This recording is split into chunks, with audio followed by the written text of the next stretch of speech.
শুভ সকাল আমার প্রিয় ফ্যামিলি, কেমন আছেন সবাই? আশা করি যে যেখানে আছেন সবাই ভালো আছেন, আমরাও ভালো আছি। নতুন আরেকটি ভিডিও নিয়ে চলে আসলাম। আশা করছি পুরো ভিডিওটা জুড়েই থাকবেন। এই তো সকাল থেকে কাজকর্ম শুরু করে দিলাম, আর এখন সকাল কিন্তু 5:30 বাজে। আর এইমাত্র ঘুম থেকে উঠলাম, যেহেতু মেয়েটার স্কুল আর পরীক্ষা চলছে, সেই কারণেই না ঘুম থেকে সকাল সকালই উঠে পড়ি। সকাল সকাল ঘুম থেকে না উঠলে তো কোনো কাজই হবে না। এদিকে রান্না বান্না, ঘরের কাজ, পুজো, এগুলো সমস্ত কিছু সেরে তারপরে মেয়েটাকে নিয়ে পরীক্ষা দিতে নিয়ে যাই। সেই কারণে না ঘুম থেকে একটু সকাল সকালেই উঠি। মেয়ের পরীক্ষার জন্য না সেরকম ভিডিও দিতে পারছি না, মানে ওরকম সকালে হয়ে উঠছে না, আর যেহেতু মেয়েটার সাথে সারাদিনই থাকতে হয় সেই কারণে আর কি। যাই হোক, সকালের যে কাজকর্মগুলো থাকে, বাসি কাজকর্মগুলো, সেগুলো সেরে নিচ্ছি। আর এদিকে সব আমরা ঘুম থেকে উঠেই পড়ছি, মেয়ে তো ওই ঘরে পড়তে বসছে। আর সেই কারণে ভাবলাম যে আগে বিছানাটা গুছিয়ে নিই। বিছানাটা গুছিয়ে নিলে তারপরে ঘরটা গুছিয়ে নেওয়া যাবে, আর বেশি একটা সময় লাগবে না। বিছানাটাই মনে হয় কি বড় কাজ, বিছানা গোছানো।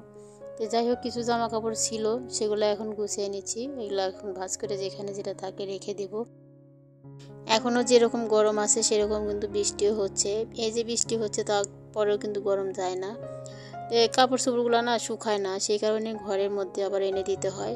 আর আমাদের এখানে না প্রতিদিনই বৃষ্টি হচ্ছেই আর কি, হালকা হোক আর বেশি মানে আছেই আর কি। সেই কারণে কোনো জামা কাপড়ই না শুকায় না। আমি বিছানার চাদরটা কেচে দিব সেটাও পারছি না।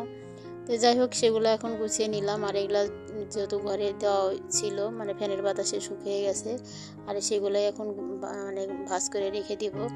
আর বাইরে যাই, সেই জামা কাপড়গুলো রয়ে গেছে, সেই কারণে একসাথে ভাঁজ করে রেখে দিলাম। আর এখন জানালাগুলো না খুলে দেব, যেহেতু মেয়েটা ওই ঘরে পড়ছে, এই ঘরে তো নাই, সেই কারণে আর কি। তো এগুলো গুছিয়ে রেখে তারপরে তো এখন ঘরটা ঝাড়ু দিয়ে নিব, বাসি ঘর উঠান আগে ঝাড়ু দিয়ে নিব। ভিডিওটা করলেও না এডিট করা হচ্ছে না, সেই কারণে ভিডিও ছাড়তে পারি না। তো এই তো মেয়েটার পরীক্ষা আগে হয়ে যায়, তারপর মেয়ের পরীক্ষা হয়ে গেলে তারপরে আবার চেষ্টা করব প্রতিদিন ভিডিও দেওয়ার। তো যাই হোক, এই তো ঘরটা ঝাড়ু দিয়ে নিলাম, আর ওই ঘরটা আগে ঝাড়ু দিয়ে নিয়েছি। আর এখন উঠানটাও ঝাড়ু দিয়ে নেবো, ঘরটা ঝাড়ু দিয়ে নিলাম। আর উঠানটা ঝাড়ু দিয়ে তারপরে ঘরটা মুছে নেব। আর বাসনগুলো রেখে আসলাম রান্নাঘরে, এখনও ধোয়া হয় নাই। আর যেহেতু দুজনে খাচ্ছি, মেয়ে আর আমি, সেই কারণে বেশি একটা বাসন বের হয় না, ওই অল্প কয়েকটা বাসন বের হয়, সেই কারণে মানে বেশি একটা সময় লাগবে না। আর সকাল সকাল ঘুম থেকে উঠছি, তাড়াতাড়ি করে কাজগুলো সেরে নিচ্ছি। আর মেয়ের একটু যেহেতু পড়া আছে, আর এদিকে মেয়ে পড়াটা কমপ্লিট করুক, তারপর আমারও তো মানে যাওয়ার আগে আবার একটু ধরতে হবে, সেই কারণে আগে কাজগুলো তাড়াতাড়ি করে কিন্তু আমি সেরে নিচ্ছি। নিয়ে তারপর ওকে একটু পড়াটা ধরবো, তারপরে নিয়ে যাব। যেহেতু সকালে পরীক্ষা, সেই কারণে না মানে বেশি একটা তো সময় নাই, সকাল সকালে পরীক্ষা শুরু হয়। তো যাই হোক, এখন কাজগুলো এখন সেরেই নিচ্ছি, সেরে নিয়ে তারপরে তো এখন ঘরটা মুছে নেব। বাসি ঘর উঠান না ঝাড়ু দিয়ে তো আর আমরা কিছু করি না, সেই কারণে আগে ঘর উঠান আগে ঝাড়ু দিয়ে নিই, তারপরে কাজগুলা পরে সারি। আগে বাসি যেহেতু ঘর উঠান, সেই কারণে আর কি। যাই হোক, এখনও ঘুটুনের মাও ওঠে না, কেউই ওঠে না এখনও ঘুম থেকে। এখন কিন্তু অনেকটাই সকাল, আর আমি একদম ঘুম থেকে উঠছি 5:30। আর এখন তো একটু বেলাই হচ্ছে, মানে যেহেতু অনেকক্ষণ আগেই উঠছি, অনেকগুলো কাজই আমার হয়ে গেছে। তো যাই হোক, বাসনগুলো এখন রান্নাঘরে রেখে আসবো, রেখে এসে তারপর টেবিলটা ভালো করে মুছে নেব। আর এই পাশে জানালাটাও খুলে দিলাম। আর ওই ঘরের কাজ না অর্ধেকটা আমি সেরেই রাখছি, মানে রাত্রে এখন তো বেশি ওর বাবা বাসায় থাকে না, জন্য বেশি ঘর দর না অগোছালো হয় না, তাড়াতাড়ি না পরিষ্কার করে নেওয়া যায়। আর যেহেতু জামা কাপড়গুলো গুছিয়েই নিলাম। তো যাই হোক, এখন বাসনগুলোকে ধুইতে চলে আসলাম। বাসনগুলোকে ধুয়ে রান্নাঘরটা মুছে নেব আগে, নিয়ে তারপরে ঘরটা মুছে স্নান করে উঠবো, তাহলে তাড়াতাড়ি হয়ে যাবে। আর যেহেতু সকালে এই পূজাটা দিতে হয়, আর সকাল সকাল পূজাটা দিলেই না আমার বেশি ভালো লাগে, ওই বেলা হলে পূজা দিতে একদমই ভালো লাগে না।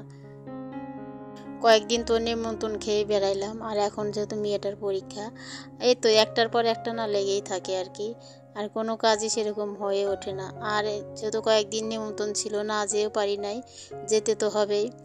আর নিমন্ত্রণ খেয়ে এসে তারপরে মেয়েটার পরীক্ষা শুরু হয়ে গেছে।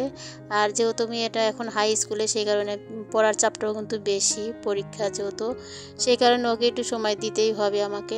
সমস্ত কাজই ফেলে রেখে ওর পিছনে থাকা লাগছে আমাকে, আর এইটুক সময় ওকে দিতেই হবে, না হলে এখনকার পড়াশোনা না মানে মায়েরা পিছনে না থাকলে কিন্তু ওরকম পড়াশোনা বাচ্চারা করেও না। তো যাই হোক, এখন তো সেটা করতেই হবে। আর যেহেতু ওর বাবা বাসায় নেই, আর আমার তো ওরকম একটা কাজও নেই বাসায়, মানে যখন রান্না করব মানে ওরকম তারা নাই যে আমার রান্না এই সময় করতেই হবে, যেহেতু মা আমি দুজনেই আছি সেই কারণে আর কি। আর সকাল সকাল রান্না করে নিলে না ওই সারাদিন আর রান্না করতে হয় না, মেয়েকে নিয়ে স্কুলে বসেও থাকতে পারি। যেহেতু পরীক্ষা চলছে সেই কারণে বেশিরভাগ বসেই থাকি, তারপরে নিয়ে আসি। তো এই তো এখন রান্নাঘরটাও মুছে নিচ্ছি, বাসনগুলো ধুয়ে রাখলাম। আর এখন রান্নাঘরটা মুছে তারপরে ঘরটা মুছে নেব। এই কয়েকদিন না মেয়ের মানে যে কটা দিন পরীক্ষা আছে সেই কটা দিন মনে হচ্ছে আমার একদিন পর পরই ভিডিও ছাড়তে হবে। প্রতিদিন ভিডিও ছাড়তে পারবো না, যেহেতু মেয়েটাকেও খেয়াল দিতেও হবে, না হলে সংসারটাকে ভাসিয়ে দিয়ে তো আর আমি কিছু করতে পারবো না, তাই না? যতই আমি এখানে কাজ করি আর যতই আমার ভালো লাগার কাজ হোক না কেন, কিন্তু মেয়েটাকে তো আমার সময় দিতেই হবে, যেহেতু মেয়েটার পরীক্ষা সেই কারণে আর কি। তো এই তো এখন রান্নাঘরটা মুছে নিলাম, নিয়ে এখন ঘরটা মুছে নিলে না সকালের বাসি কাজকর্ম কিন্তু আমার হয়ে যায়। সকাল থেকে বাসি কাজকর্ম কিন্তু অনেকগুলাই থাকে, সেগুলো একটা একটা করে সারতে নিলে না অনেকটাই সময় লেগে যায়। ওই দেখা যায় 1-1.5 ঘন্টার মধ্যে কিন্তু হয়ও না। তারপর পূজাটা করতেও সময় লাগে, ওই দেখা যায় সেই কারণেই সকাল সকাল ঘুম থেকে ওঠা। সকাল সকাল ঘুম থেকে উঠলে পরে না এই তো কাজগুলো একটু সারা যায় তাড়াতাড়ি। এই তো যাই হোক, এখানে মুছে নিলাম, মুছে নিয়ে এখন ঘরটা মুছে নেবার জন্য জলটা নিয়ে নিলাম। আর ঘর মোছাটা আর শেয়ার করলাম না, এখন বাইরেটা মুছে নিচ্ছি। আর ঘরটা তো এই তো মুছে নিলাম, নিয়ে এখন সামনের যে দরজার সামনেটা যে আছে সেটা এখন মুছে নিচ্ছি। আর লাঠি দিয়ে না, এটা উপরে যে ওয়ালটা আছে এটা না মোছা যায় না, সেই কারণে আগে হাত দিয়ে না মুছে নিলাম। না মুছলেও না ভালো দেখা যায় না, ওই সাদা সাদা ধুলো পড়ে থাকে আর না দেখতেও খারাপ লাগে। সেই কারণে আগে তো হাত দিয়ে মুছে নিচ্ছি, নিয়ে তারপরে লাঠিতে সামনেটা মুছে নেব। সংসারে যতই কাজ থাকুক না কেন, একটু বুদ্ধি খাটিয়ে একটু সকাল সকাল ঘুম থেকে উঠলে কিন্তু কাজগুলো তাড়াতাড়ি কিন্তু সেরে রাখা যায় আর কি। তাই তো কাজগুলো সেরে আমি পূজাটা দিয়ে আবার রান্না করব, সারা দিনের জন্য রান্না করে নেব। রান্না বান্না কমপ্লিট করে তারপরেই মেয়েকে নিয়ে যাব। আর যেহেতু এখন মেয়ে পড়ছে সেই কারণে মেয়েকে খাইয়ে দেওয়া সমস্ত কিছুই কিন্তু আমাকেই করে দিতে হচ্ছে, সেই কারণে আর কি। তাই তো যাই হোক, এখন এই সামনেটা মুছে নিলাম, নিয়ে এখন চান করে পূজাটা দিয়ে নেব।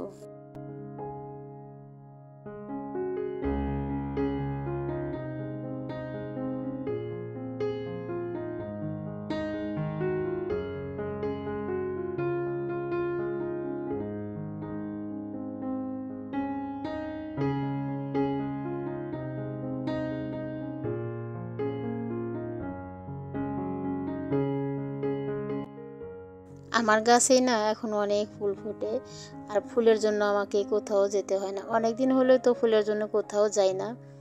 আর এ তো অনেক ফুল ফোটে, কিন্তু বেশি অত ফুল তো লাগে না। ওই কিছু ফুল তুলে রাখি আর কিছু ফুল না গাছে রেখে দিই, কেউ যদি নেয় নিতে পারে, সেই কারণে রেখে দিই আর কি। আর গাছে ফুল থাকলে তো এমনি সুন্দর দেখা যায়, তাই না? আর যতটুকু লাগে আমার ততটুকুই তুলে নিই। আর এই তো মোটরটা বন্ধ করে দিলাম, যেহেতু জলটা ভরে গেছে সেই কারণে আর কি। এখানেই আমি ফুলটা তুলতে নিয়েছিলাম। আর এই তো এখন অনেক ফুল কিন্তু রয়ে গেছে, আর অত ফুল তো আমার লাগে না। তো ফুল তুলে বাসনগুলো ধুয়ে রেখে আসলাম, আর এখন সিঁদুরটা পরে নেব। আর একটু সিঁদুর পরে নিয়ে তারপরেই পূজাটা করে নিব, নিয়ে তারপরে রান্না করতে চলে যাব। শীতের দিন আসলে না ফুলও তখন থাকে না, তখন তুলসী পাতাও থাকে না, তখন পূজা দিতে খুবই সমস্যা হয়ে যায়। আর শীতের দিনে না তুলসী গাছ একদমই ওঠে না, আমার অনেকগুলাই তুলসী গাছ লাগাইছি, কিন্তু এই সকল দিনে না খুবই সুন্দর হয়, গাছগুলো বড় হয়, তাজা হয়ে ওঠে।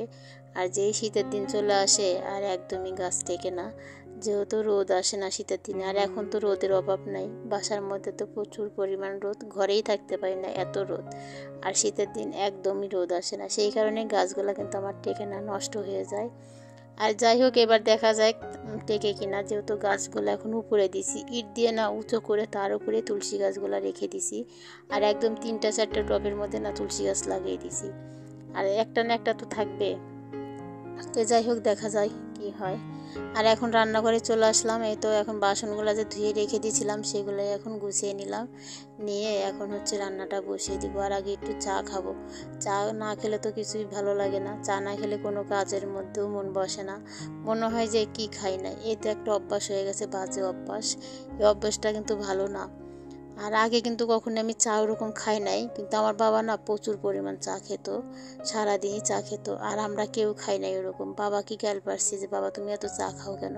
বাবার না বড় বড় ফ্লাক্স থাকতো, সেই ফ্লাক্সে ভর্তি করা চা থাকতো, নিজেও খেত, অন্যকেও খাওয়াইতো। আর আমরাই এখন চা খোর হয়ে গেছি। আমার এখন চা না খেলে ভালোই লাগে না, সারাদিনে তো খাই না, ওই সকালে 1 কাপ আর সন্ধ্যার সময় খাইলে খাই, ওরা মানে অত দরকার নেই। কিন্তু সকালে চাটা না খেলে না একদমই ভালো লাগে না। তোমাদের সাথে কথা বলছি আর এদিকে না আমার গলাটা একদমই আটকে আসছে, কথা বলতে পারি না। আমার এই গলায় ঠান্ডাটা না যাই না, মানে এরকমই থাকে আর কি মাঝে মধ্যে বেশিরভাগ। তো যাই হোক, এই তো চা নিয়ে বসে পড়লাম আর ওদিকে ভাতটা আগে বসিয়ে দিলাম। ভাত হতে হতে এদিকে আমার চাটা খেয়ে মানে খাওয়া হয়ে যাবে। তারপরে হচ্ছে মাছের তরকারি রান্না করবো। এদিকে মাছ আগেই ভিজিয়ে রাখছিলাম, মাছটা ছেড়ে গেছে। সকালে ঘুম থেকে উঠে না আগে মাছটা ভিজিয়ে রাখছিলাম। আর এই তো ভাতটা হয়ে গেছে আর এখন মাছের তরকারিটা রান্না করবো। শুধু এক তরকারি ভাত রান্না করবো, আর কিছু রান্না করব না, যেহেতু মেয়ে হচ্ছে ভাজি টাজি ওরকম খেতেও চায় না, আর আমারও অতটা সময় নেই, সেই কারণে আর কি। এদিকে মাছটা ভেজে নেব। নিয়ে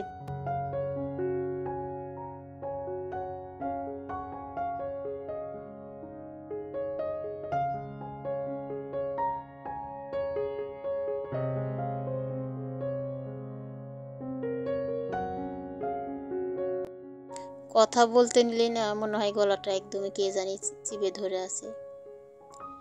তাই তো এদিকে মশলাটাও বেটে নিলাম, আর ওদিকে সবজিগুলো আগেই কেটে নিচ্ছি, আর মশলা বাটলাম, আর হচ্ছে তো মাছটা ভেজে নিচ্ছি। আর এই মশলা বেটে নিলাম, মশলা না বেটে রান্না করলে তো ভালো লাগবে না, যেহেতু বড় মাছ, রুই মাছের তরকারি। আর এই তো একটু জিরা সম্বার দিয়ে দিলাম, আর হচ্ছে তরকারি দিছি আলু আর হচ্ছে বেগুন আর হচ্ছে ঝিঙ্গা দিছি।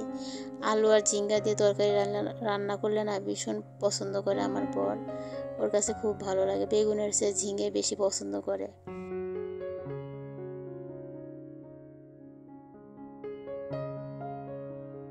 রান্না করতে নিলেও কিন্তু আমি চুপচাপ বসে থাকি না, রান্না করি এক পাশে, আর এক পাশে যে বাকি কাজগুলো থাকে সেগুলোও সারি। আর এদিকে ভাতটা যে ঘরে এনে রাখছি আর জল নিয়ে আসলাম, এই তো মেয়েকে এখন খেতে দেবো। আর মেয়ে যেহেতু হাত দিয়ে খাবে না, ভাতটা আগে না বের করে রাখবো, তাহলে না ভাতটা একটু ঠান্ডা হয়ে যাবে। আর এদিকে তরকারিটাও হয়ে গেছে, আর এখন নামিয়ে নিচ্ছি। নিয়ে তারপর চুলা টুলাগুলো মুছতে হবে, কড়াইটা ধুতে হবে, এগুলো গুছিয়ে রেখে তারপরে কিন্তু স্কুলে যাই, পরে যেন এসে এগুলা কাজ না করতে হয় আমাকে। সেই কারণে কিন্তু আমি সকালেই কিন্তু সমস্ত কাজই কিন্তু সেরে নিছি, সেরে রেখে তারপরে হচ্ছে মেয়েকে নিয়ে স্কুলে যাই।